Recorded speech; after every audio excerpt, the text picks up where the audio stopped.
We've added an action to make extracting data from raw input easier than ever, taking emails, SMS messages, webhook payloads, and AI outputs, then returning clean typed variables ready for use in any downstream action. Let's check how to use the AI extract data action to extract clean outputs. Click plus add action in your workflow, then search for AI extract data in the AI action category. Select your input source via the custom value picker. Choose a pre-built template or define your own custom fields, then click Save. The extracted fields are now available as variables in all downstream actions.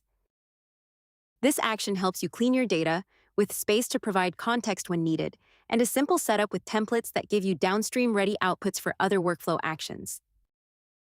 The AI data extract action closes the gap between input and usable output, turning raw text into structured, actionable variables without leaving the workflow builder, letting the AI handle the load. We hope you enjoy it.